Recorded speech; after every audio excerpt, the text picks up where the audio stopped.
cold cases are severely ranked among the most difficult tasks a detective would come across in the line of duty.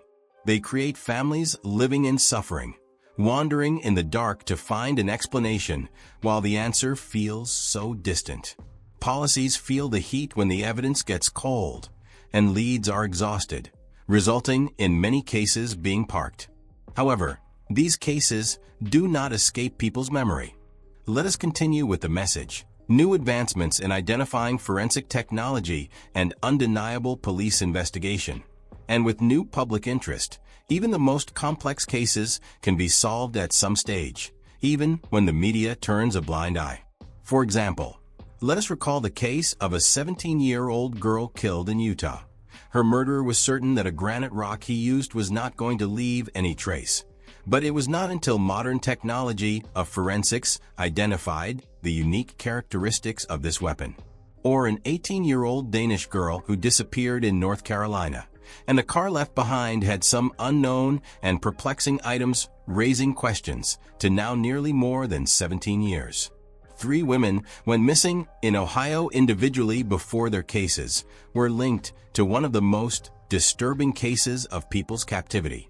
Down under in Australia, a boy's disappearance from a bus stop became a national obsession. It took a disguised police operation to get to the bottom of it. And lastly, a case with an abandoned suitcase in the middle of the Australian desert solved a cross-state two-murder mystery.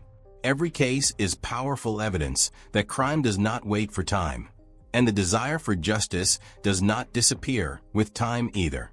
It focused on how determination, technology, and important milestones can break silence for years, reveal secrets, and bring justice to victims and families.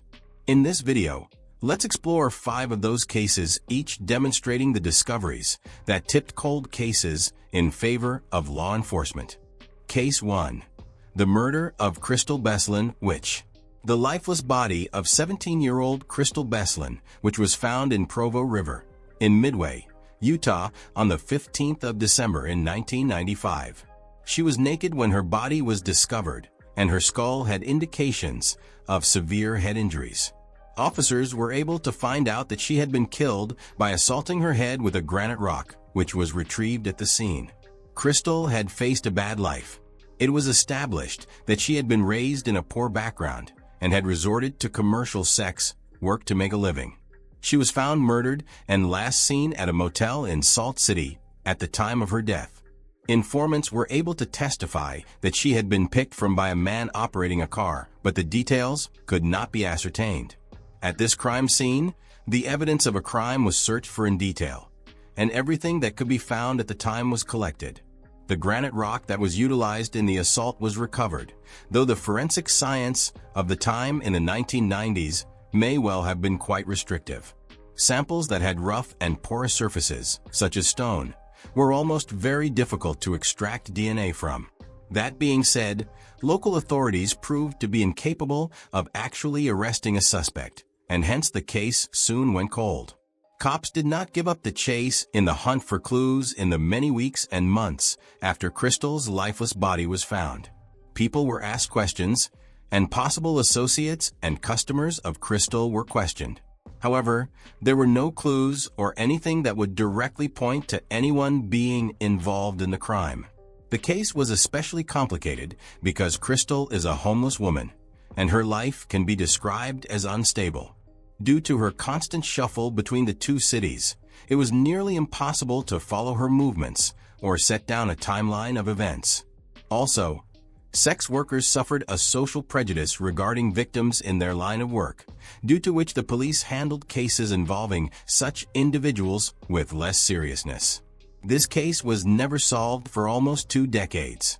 But in 2013, 2 major technological breakthroughs in the field of forensic work revived the case.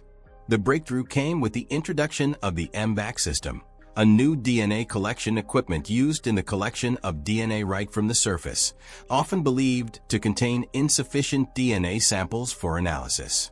The stone with which Crystal was killed was the granite rock that had been preserved at a crime scene. When investigators took the rock back to the crime scene and asked the MVAC system to collect it, Investigators were able to recover the DNA of the perpetrator. This groundbreaking development allowed them to identify a suspect, Joseph Michael Simpson. Simpson was no stranger to law enforcement. He was jobless when he committed the crime, but at the time when Crystal was killed, he was a driver in the same region. He had also already spent time in prison for another violent offense as well. The policemen on their part, discovered that Simpson was a man whose history of offenses extended to sexual violence, and therefore could not be ruled out as the prime suspect. As soon as Simpson's DNA was found to be compatible with that of the crucial evidence, the cops did not waste any time in the arrest. In 2013, almost 18 years after the murder of Crystal, Simpson was arrested.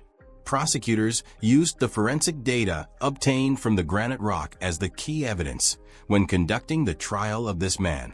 They suggested that Simpson had taken her, drove her to the place near the Provo River, and sexually assaulted her to death. The circumstance and past criminal record of Simpson, coupled with the DNA evidence, sent one to jail. Simpson was consequently imprisoned in 2013 in the Nevada state for the rest of his natural life, without chances of parole, thus avenging Crystal and her family. That is why the MVAC system has been instrumental in solving, among others, the case of Crystal. Created in the early part of the decade, the MVAC system involves the use of a spraying vacuum technology for the collection of minimal DNA quantities from pore surfaces. In contrast to prior approaches, conventional swabbing or spore lifting could not reliably obtain usable samples from coarse fabrics, such as rough rock or cloth, while the MVAC would be able to get DNA contained in substance laid down deep in the texture. In Crystal's situation, the MVAC enabled the search for DNA that was undetectable from the scene for approximately 19 years. Therefore, this success had earliest proved that through modern means of identifying criminals, many a cold case could be solved. Crystal's case also highlighted several challenges inherent in cold case investigations. During the 1990s, the techniques of forensic science did not provide enough information that was required to analyze the evidence, like the granite rock. Indeed, it was a rule that the cases occurring among marginalized lifestyle victims were sometimes neglected or took longer to progress. Solving cases becomes even more difficult with time because old evidence can even turn rotten or become irrelevant. A break in technology and hard work, in whatever way, the case of Crystal would remain a major illustration of how it is possible to solve even the most challenging cold cases. The MVAC system application was a precedent on how cold cases can be handled when involving unconventional evidence. The decision to keep the granite rock virtually intact for nearly 2 decades of demonstrations played an important role in getting the problem solved. In Crystal's case, it is evidence that equal attention should be paid to every victim, irrespective of the situation they are in, for the welfare of all persons with disability and of other populace who undergo a similar situation in Crystal's case. The resolution of this case brought a way-forward solution to the family. They made the point that new tools and new approaches must be applied to old cases once again. The increased adoption of the MVAC system and other forms of advanced forensic tools in law enforcement departments across the country led to solace in other cases in this genre of criminal incidences. Showed expressed the need to display compassion as well as keen zest on cases touching on vulnerable subjects. As terrible as Crystal's life may have been, she was a victim who should be given the same amount of justice as any other. Crystal's case shows that there are no closed files. Although it took 19 years, because of the hard work of the investigators and the improvements in scientific tools, the murderer was punished. In 2013, Joseph Michael Simpson was convicted and euthanized with life in prison without a chance to get out. A blessing that came from the case was that Crystal's family finally got closure after nearly 18 years of waiting. This is one of the cases which proves that cold cases can be easily solved with determination and creativity. The film shows people that no matter how hard a problem is, using science and never giving up will prevail over law enforcement. These cases show that even when old evidence has been collected without the use of modern methods, extensive examinations of the same evidence, according to updated methods, can help solve the murder of a young woman. Crystal's story differs from others who chronically suffer from instant loss and tragic fate. It reveals the message that though justice is postponed, it will always succeed. Case 2. The disappearance of Zeb Quinn. In fact, on the evening of January 2, 2000, Zeb Quinn, an 18-year-old Walmart employee working in Asheville, North Carolina, went to work for the last time. Zeb had been working his usual shift when something unusual happened. He urgently decided to walk out of the shop after receiving a peculiar ring on the store's pager. He was last heard talking to his colleague, Robert Jason Owens, and he said he had to attend some business back there. Owens will be the last person who will report to have seen Zeb before he vanished into thin air. Zeb's disappearance was at first a mystery, which evolved into something a whole lot scarier. That night, the car he had been driving all day was discovered and abandoned in a close vicinity. During a search, officers discovered these indications of evil inside the crime scene. Among such items were found a live pupa pie, plastic hotel key card, and lips made on the rear windshield with lipstick. These eccentric and vaguely disturbing pieces provided a seeming sneak peek into the bizarre happenings. But as for Zeb himself, the man was a ghost. However, these clues never came from any sign of Zeb for several months, or even a year later. The case was initially believed to be a simple missing case. However, as days and weeks went on, strange clues found in Zeb's car indicated that he had disappeared under very mysterious circumstances.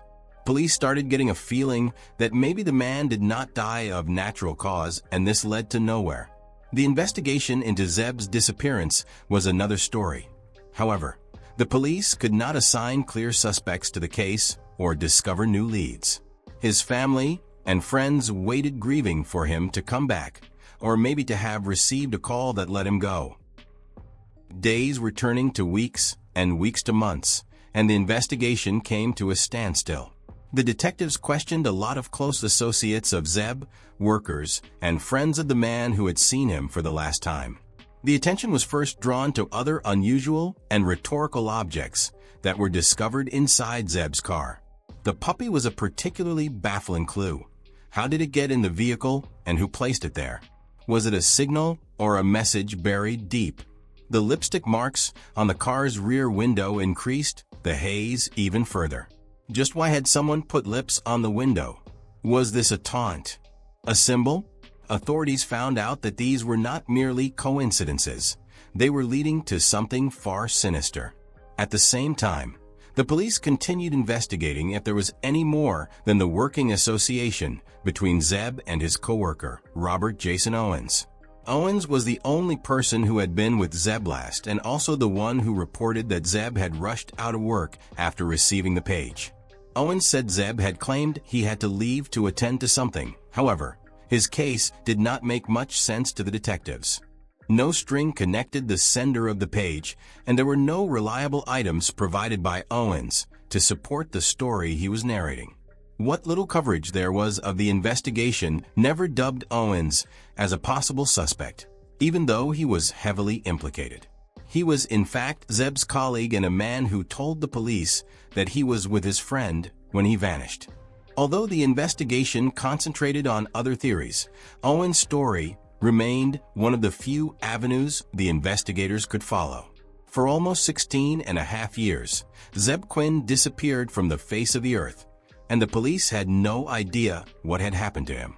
It changed in 2017 when Owens was arrested on other charges, but still related to his unlawful activities. At that time, Owens had records of violent offenses, and his name had been linked to the disappearance of Zeb. There was a possibility of renewal and a new kind of approach towards the case when authorities realized that they should look closer at other felonies, which Owens committed by attacking his female victim. To re-explore the case, law enforcement officers started combining their findings through other lines of investigations and confessional statements of previous uncooperative witnesses of the disappearance with Owens. It was after the DNA was retrieved from the scene in which Zeb's car was dumped that investigators again looked at Owens as the major suspect. Although many of the specifics regarding the forensic evidence that linked Owens to the crime scene have been suppressed, much of it was enough to press charges against him. Pizarro Oz was charged with Zeb Quinn's murder in 2001 and was indicted in 2017. The indictment of Owens for Zeb Quinn's murder came after a chilling discovery. A look at the record shows that Owens had a record of violence and was involved in violent crime in the past. He was in jail for killing and hacking 2 people into pieces, both of which occurred in the later years after Zeb's disappearance. Looking back at how Owens had been acting, everyone would be forgiven for painting a rather dreary picture of them. However, apart from Zeb Quinn's disappearance, Owens had violent records, including rape and child abuse charges. He was a man who had never shied away from brutalizing his wife, a criminal with a record of violence, which made him a clear candidate for Zeb's murder. The indictment, though a major step forward in solving Zeb's case, came with a haunting realization. Owens had been getting away with his crimes for years, all the while detectives worked on compiling his peculiar storyline. They said Zeb's family, who had been searching for almost 2 decades for some answers, saw some justice for their missing loved one. However, the true fate of Zeb remained unanswered till the end. Though Owens' indictment provided some closure for Zeb's family, the most troubling question remained unanswered. Where is Zeb Quinn? And to the present, the body of Zeb has not been discovered. Even though Harry was convicted of murder and the case was consistent with Owens, the police failed to find the body of Zeb. This perhaps remains one of the most devastating aspects of the case. If the Quinn family could never be able to bury their son and say goodbye to him before he was laid to rest, police are still looking for Zeb's body today in an effort that aims to find something like clues or witness statements that will lead them to the body of the deceased. In the case of Zeb Quinn, this paper has shown that the world was robbed of one man's brutality as well as the difficulty of cold case investigations and solving them. He goes a step forward from the classic detective stories by demonstrating that virtually anything, from a lipstick mark on a windshield to a live puppy, can be vital pieces of evidence if only the right questions are asked. The case also showed the significance of turning the attention to the old suspects and sledding cold cases whenever new knowledge or a new approach in the analysis is discovered. Despite the continuation of the search for the body of the victim, Zeb Quinn's case is a good example of determination topped by a great number of facilities in forensic sciences. This is the case of the offender Robert Jason Owens, who shows that even dangerous people with prior records of violence can go unnoticed. It raises another question that the criminals who commit awful crimes should never enjoy their freedom, whatever the years they spared for their actions. Owens was officially charged with Zeb's murder in 2017. The case was revived, and by dint of forensic evidence and the testimony of the eyewitnesses, the authorities pinned the crime on Owens. Currently, he is in prison serving time due to other violent-related cases like a murderous and mutilative action he committed against a married couple. But on Zeb Quinn, he is yet to stand trial. Although Zeb has not been found and the hunt continues, his family, which was indicted and seeks the remains of Zeb, thinks that they have found comfort in knowing who killed their beloved one. But although the case is not fully cleared, the indictment of Owens and the blessings it brings are incomparable. Zeb Quinn's case is easily placed among one of the most disturbing unsolved cases in North Carolina. Originally a case of a missing person, it turned into another 20-year manhunt for the truth. The messages left in the car Zeb left behind are unusual and surreal, but these were enough to unlock the dark sequence that bound and ended the life of Zeb. A stranger used to be a co-worker, a man who could easily be trusted and never suspected to be a killer with a long list of violence behind him, Robert Jason Owens. His arrest and indictment for Zeb's murder are mixed blessings to Zeb's family, as they still look forward to seeing his remains. The case may be decided in part, but it remains a painful memory of the effects of violence and the never-ending search for justice, however long it may take. Case 3. The abduction of Michelle Knight. Michelle Knight, a 21-year-old woman from Cleveland, Ohio, went missing from her home on August 23, 2002 brutally. Due to her complicated personal background and some hardships in her life, Michelle was misidentified as a runaway. She was being raised in foster care most of her time. She barely had an opportunity to make a living, and emotionally and psychologically, she didn't do so well. Owing to her circumstances, when she disappeared, police treated her as a voluntary missing person contrary to other severe cases. Predominantly, people did not know that Michelle was abducted by Ariel Castro, a former school bus driver. Castro had been planning for months, and Michelle was the first of what would be a string of kidnappings that would continue throughout more than a decade. Though he resided in Cleveland in a small house on Seville Avenue, Castro lured Michelle into his car, claiming that he was going to take her for a ride. He quickly took her inside his car and later to his house, prosecuted her by locking her in a room with no windows, and subjected her to all forms of abuse, mental, physical, and psychological. In Michelle's case, her problem remained unaired for several years. People had no idea that the young woman kidnapped from her home so inexplicably was in fact being held hostage in a house just under 10 miles away. Her people understood that she just decided to leave the house, not knowing that she was in a terrible situation indeed. Ariel Castro had a primary record of abusing the powers he had over women. He had been a school bus driver, but he was a monster in his own home and abducted Michelle, and later abducted two other girls, Amanda Berry and Gina De Jesus. Berger's household had been broken up as Castro abducted Amanda Berry in April 2003 and Gina De Jesus in April 2004. They were all captives for more than 10 years. They did not live in the basement only, but in isolated rooms with no windows at all.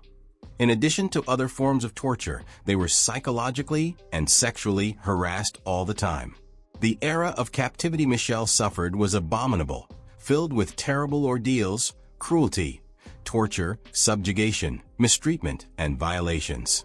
Michelle was kept away from the outside world by Castro. He confined her to a room in his house, avoiding her demands for sufficient food and subjecting her to minimum humanity. He would confine her in a blacked-out room and have her chained whenever he felt like it. His cruelty knew no bounds. He then physically harmed her, raped her severally, and obtained her consent to whatever he wanted. In due course, Michelle's narcissistic boyfriend Castro started conditioning her mind. He employed different ways of demeaning her and making her change her mind that she was useless. This is where he would try to bring her to her senses. She wasn't wanted, and she might as well be as worthless as the dog he had confined to a cage. Michelle starts feeling hopeless. There is nothing more in life and no likelihood for her to escape this life her husband has created for her. Psychological abuse by Castro got to the lives of the captives mentally, and Michelle was depressed and blank most of the time. She was abused both psychologically and mentally.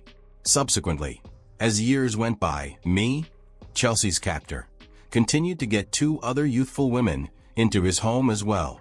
Amanda Berry disappeared after leaving work at McDonald's, and Gina De Jesus, a young girl from the same area as the other girls, was kidnapped on her way from school.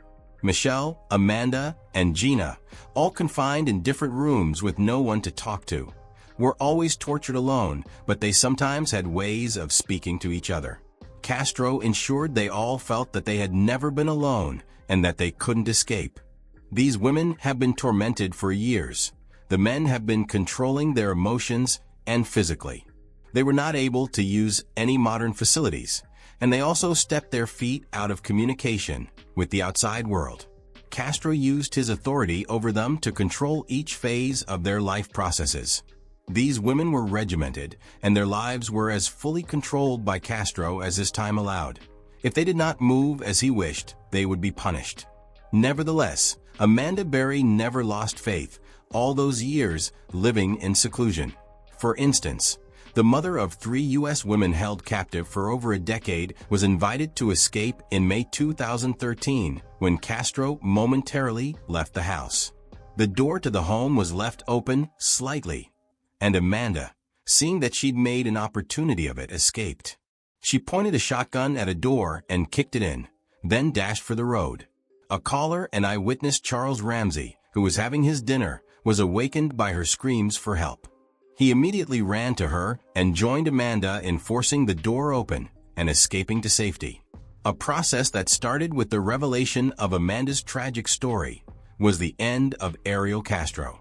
She headed for another person's house and dialed 911.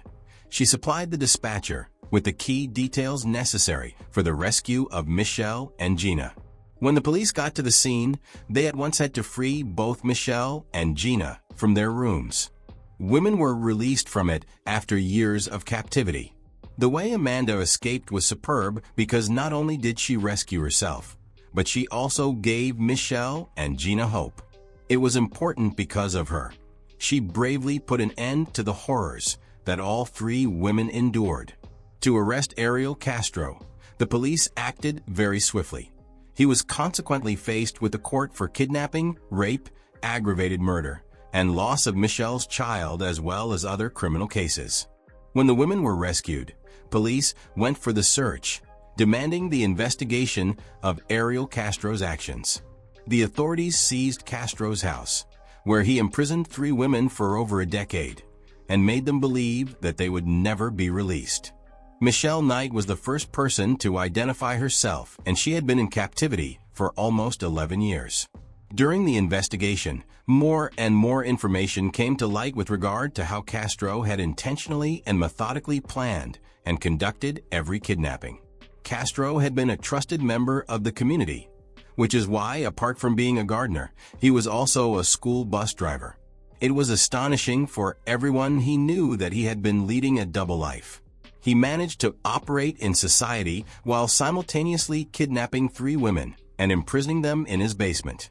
It also pointed out that each time Castro schemed against people, he was successful because he duped those around him, including neighbors, colleagues, and even family.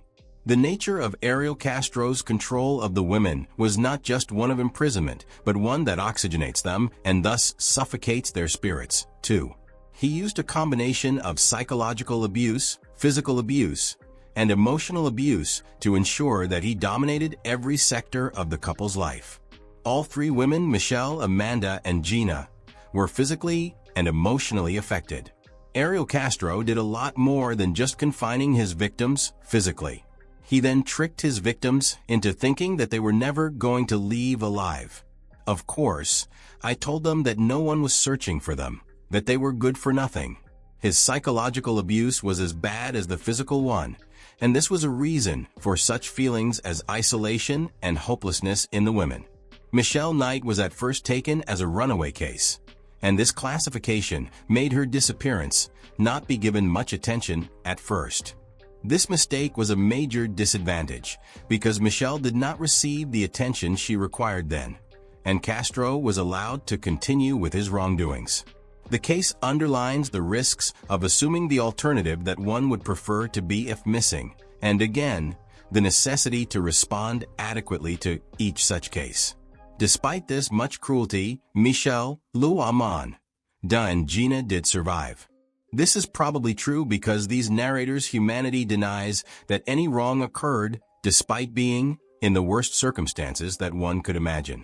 That they were rescued in the end perhaps speaks volumes about the spirit of the human in the survival of the worst. In August 2013, Ariel Castro was sentenced to life imprisonment, with an additional 1,000 years without chances of parole. Yet the years Castro did would not be served out in prison. It only took a month after the conviction for him to be found dead in his prison cell with what seemed to be suicide. Even today, not much is known about how he died, but his death did not in any way diminish the achievement of the three women of getting their liberation. The movie therefore ends by showing how Michelle, Amanda, and Gina had to go through the cumbersome process of constituting a new life. Michelle Knight, who spent more time in captivity than the other two victims, seemed to be affected most. She, later on, changed her name to Lina de Jesus, and dedicated her life to a survivor of abductees and abused women. Michelle has also ventured into advocacy, especially on issues to do with abduction, and she has ensured that people kidnapped are given a voice, for they are still missing. Amanda Berry and Gina de Jesus also continue to fight for the cause of heinous crimes like abduction and standing up for the rights of the victims. Case 4. The murder of Daniel Morcombe. Daniel Morcombe, 13 years old, disappeared on December 7, 2003, at the exact location identified as the bus stop on Nambour Connection Road in Queensland, Australia. His final program was to meet his brother at a shopping center near the hotel, but he never showed up. When Daniel went missing, people moved quickly to start a search with several hundreds of people with search parties consisting of volunteers, policemen, and residents of the community. Despite the best efforts, no sign of Daniel was found for almost 8 years. Daniel was a regular teenager, jovial, or as some would describe him, hyperactive. He had wanted a ride in the afternoon, but was never seen again after that had been arranged. He vanished during the day, and thus when he seemed to have vanished into thin earth, the mystery and desperation that surrounded his disappearance only increased. This case soon developed into a national one. Morcombe's family, particularly the parents of Daniel Morcombe, Bruce, and Denise Morcombe, sought public help. Many calls, forces, and appeals and advertising campaigns were sent in attempts to find where Daniel was or where he had disappeared to. However, any lead that investigators seemed to follow seemed to come to a halt. Daniel could be anywhere, and the police investigation was at a standstill, meaning that the Morcombe father and son just could not come to terms with what had happened to their son. Nearly 12 months after the young man went missing, the police released an artist's impression of the man who was believed to be with Daniel when he disappeared. In the subsequent years, the police launched several probes, none of them the key to the kidnap case. The crime was chilling. A small child was just gone, taken like some thief in the night, and no matter how hard the police tried, there simply were no answers. They also did not know if Daniel's case could be grouped under serial crimes, or if it was just a random incidence of stranger abduction. The show was filled with questions for which there were no answers, and as time passed, Daniel's case was considered a cold case. Queensland Police, Federal Police, CE, and several search teams were involved in the investigation of the disappearance of Daniel. Since there were no substantive clues, officers combined the case with other ongoing investigations on the abduction of children. The police had an idea that the child, Daniel, could have been kidnapped by a stranger, or that his case might not be unique in that area.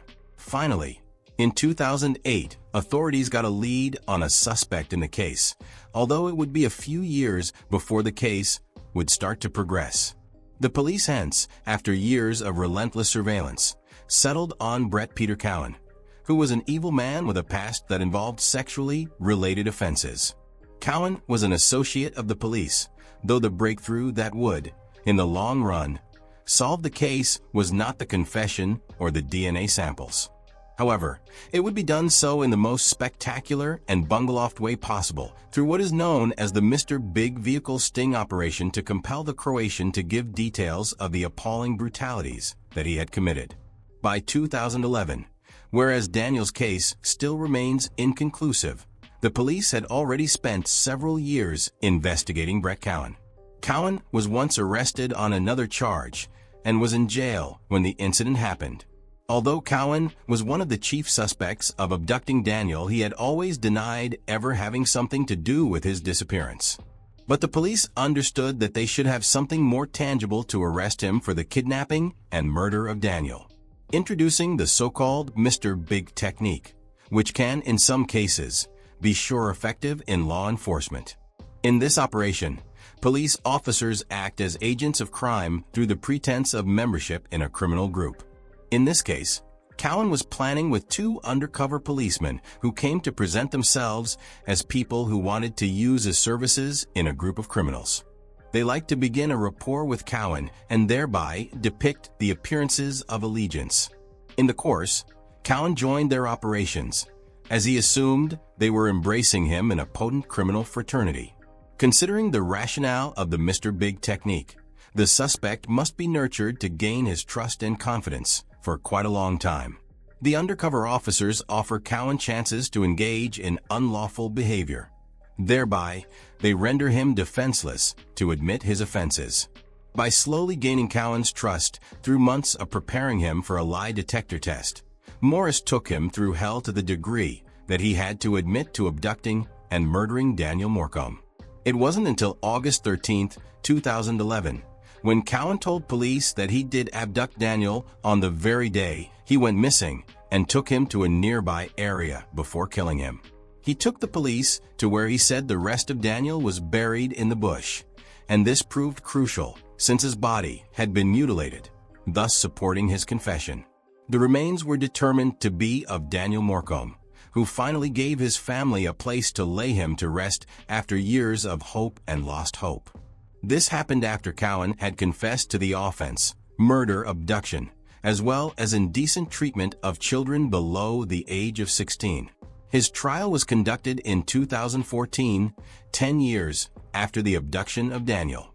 It emerged during the whole trial that Cowan was a criminal and sex offender with past convictions of child sexual assault, and that he had an unequaled appetite for boys. This showed that Cowan had planned the crime meticulously, since the girl was not his roommate, a family member, or anyone he had any business with. He was a pedophile who had barely let go of his paraphilia before he turned into a kidnapper. 2. At this stage, the defense tried to sue for the admissibility of the Mr. Big technique, claiming that Cowan had been forced to immune against himself. However, the prosecution also moved to have the confession admitted and argued that it was genuine and in accord with other evidence.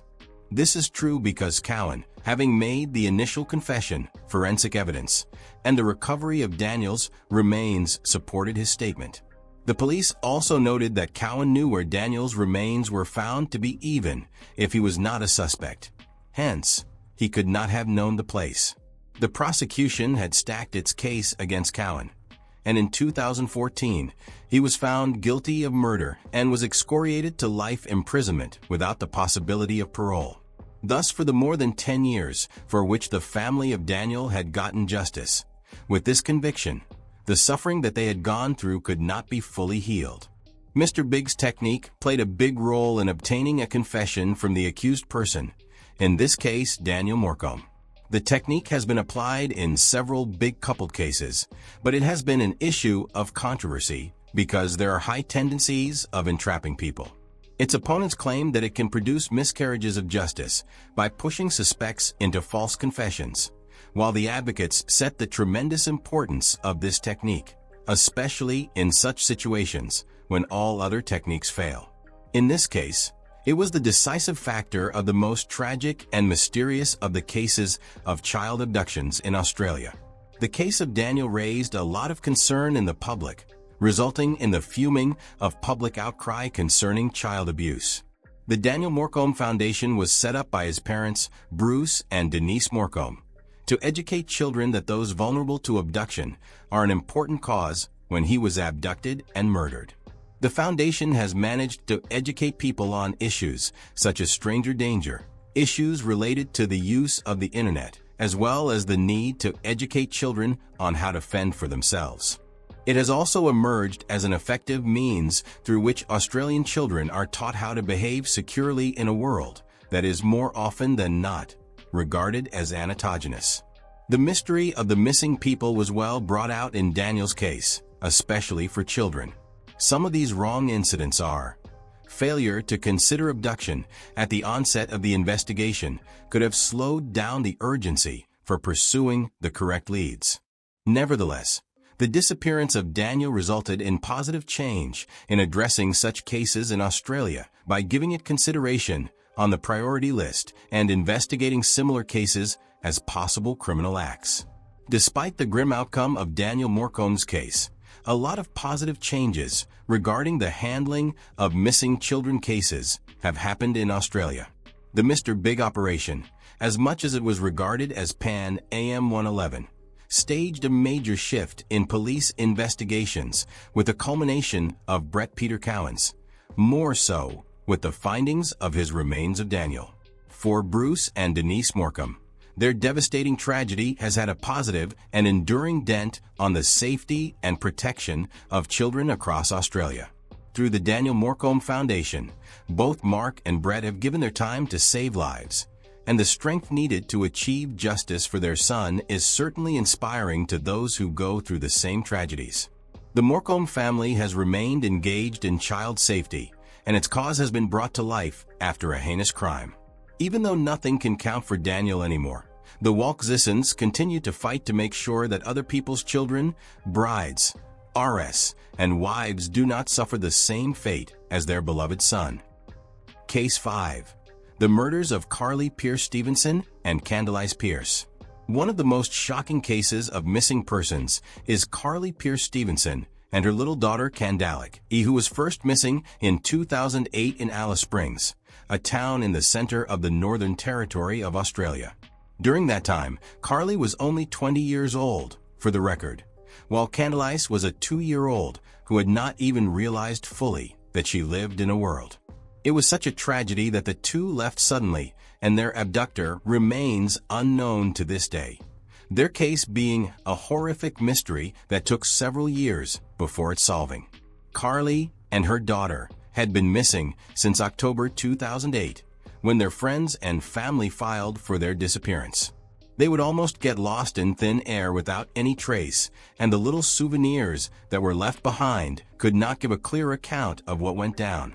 Carly had been living in a caravan park with her daughter, and even though she had it rougher in her personal life, having a bad relationship with her partner Daniel James H., this could never have been expected to end in murder. And just like months changed to years, the investigation into the Sunday folks' disappearance petered out. Nonetheless, police endeavored to search the nearby vicinity and investigate Carly's life and relationships with different men, but the case was stagnant. What remained was a few doubts and the deep pain of unknown what happened to Carly and her young daughter. It would still stay like this for several more years with no solution on the horizon. In 2010, it was the couple's 2 years when 2 charred bodies were found in the Belanglo State Forest in New South Wales, but they had not been recognized as those of Carly and Candace then. The rema are associated with the woman, but unfortunately, DNA analysis proved to give no clues. The post-mortem examinations on the skeletal remains were still on, though something told the family police that it was another case of an unsolved death that would not avail of any solution. The real advancement did not happen until 2015, when the body of a young child was found well contained in a suitcase in a secluded region in South Australia. This suitcase held the dead body of a child, and from the investigation, it was discovered that the remains were that of Candace Pierce. This new finding made people interested in the case again. Now it seemed both women, the mother and her daughter, had been killed. DNA analysis confirmed that the torso belonged to the same Candace, whose remains were buried in Belanglo State Forest some years back. The breakthrough in the investigation came when authorities were able to make identification of the remains as being those of Carly Pierce Stevenson and her daughter, Candace. Namely, in 2015, performing comprehensive itemization of the case through rigorous forensic examinations and a DNA database, the police were able to establish the identity of the young child and the woman whose remains were buried in the garden. The bones recovered from the scene were indeed of Carly and her daughter, and people were able to solve the puzzle. In terms of DNA, testing and forensic science were important in identifying the victims. It was not long before it was realized that they did not die by accident. They had both been murdered. When police started trying to establish a chronology of the events, those involved realized that another man, known as Daniel James Hold'em, Carly's former boyfriend, was the killer. From 2010, when the remains were discovered in Belanglo State Forest, the police began to look at Hold'em as a suspect. He had been in a turbulent relationship with Carly, and his conduct, and the things that came out of his mouth were embarrassing to the investigators. However, it was only in 2015, after Candelay's body was found, that the police were able to connect him to the murder. Cops started to investigate Hold'em and his actions, stating that he used Carly's identity. They got the breakthrough when police found out that Hold'em was living a fake life through Carly's identification and the social security number. This was a major pointer to the fact that Hold'em had killed Carly and was in the process of using her ID to fraudulently get benefits, a fact that had caused the delay in the investigation for years. More forensic examination showed that Hold'em killed Carly in December 2008 after she disappeared and then kept her body in some sort of preservation before moving it to different locations to finally bury her in Belanglo State Forest. Candelais was killed after her mother and her body were put in a suitcase that was picked up in South Australia in the year 2015. The story of Carly Pearce Stevenson and Candelais Pierce is a perfect example of how murderers use loopholes in order to continue practicing their criminal activities. This puts Hold'em under immense pressure to make money by profiting from Carly's identity, which we see as a major reason why the investigation was slowed down. It took several years for her family to know what became of her, and because of the time wasted to supposedly identify Carly's remains, confusion and frustration. Among the major findings, which can be made from this case, is the role of the DNA database in solving cold cases. Even with the aid of blood specimens, it wasn't until further forensic examination that the remains found in the Belanglo State Forest and South Australia were identified to be of Carly and her daughter. The case also drew attention to the dead disappearance cases where children and young adults are not considered because there aren't a lot of early findings or they do not fall under the right demographic. Much of the show dealt with the facets of psychological control that Hold'em had over the main character, Carly, and the awful circumstances of her young daughter's death helped give a glimpse into the horrific aspects of domestic abuse. Control and violence within families are dangerous, and in this case, the result was brutal murder and years-long concealment. It took 5 years investigations and trial before Daniel James Hold'em was arrested for the murder of Carly Pearce Stevenson and Candelais Pierce. Hold'em was convicted and ordered to serve a life term in prison without any possibility of parole. That case met its culmination when he was finally sentenced, a process which took a very long time to reach a conclusion, and after which, Carly and Candelais' family was able to find answers to seek justice. Hold'em's conviction gave a resolution to a case, which remained unsolved for almost 9 years now. The investigation was full of oscillations. However, the process showed the efficiency of forensic science, including case connections, regardless of state and year. The discovery of the child's remains in 2015 couple to be identified as Carly and Candelais, which was the breakthrough of justice. Given the circumstances, the fact that there can be no bringing back Carly and Candelais in any way negates the fact that their experiences and what happened to them has served a purpose in raising attention to concern on domestic violence and conclusions that could assist in cold cases. The importance of DNA tests and collaboration of more than one state jurisdiction were key factors in solving this case. They said Carly's family has been very outspoken to ensure change is made to avert such deaths of women and children. Since then, the couple has been speaking out for domestic abuse and missing persons for nothing more than perhaps to happen to others. In doing so, they want to make certain that no other family has to go through what they went through. The heartbreaking tales of Crystal Beslanowicz, Zeb Quinn, Michelle Knight, Daniel Morcombe, and Carly Pearce Stevenson, who was with her 5-year-old daughter Candelais, bring the evil of the world to the front line, yet also deliver justice, no matter how long has passed. These cases are a testament to the stamina, emergence of new generations of forensic technology, and a strong underlying resolve of police and family members who do not want their missing loved ones to be forgotten. Enough combined work is required to turn more cold cases from mysteries into solved tragedies that can finally provide answers to families who have waited too long. These are not merely stories of consequences for the reckless and irresponsible. They are urging its listeners/viewers to do something about the situation.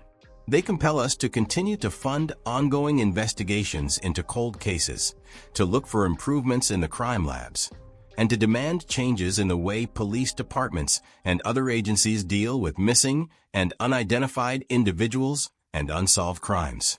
You should forward these stories to your connections to help people remember the victims and demand improvements in similar situations. It is quite distressing that justice for such victims took years, and in most cases, decades, but the fact that justice was done is something to hold on to. These cases show that if there is will, no crime goes unsolved. In other words, no case is unsolvable. Each name on the cold case list is a family member, a loved one who was tragically killed, and whose case remains unsolved. When you look at all these cases, do it with respect to the victims, their families, and the lessons that we learn. This is the reason the families of victims share the stories and sign the pursuit of justice, so that no crime will remain uncompensated. Uncorked together, we will guarantee that the delay of justice shall not equal injustice and lack of justice.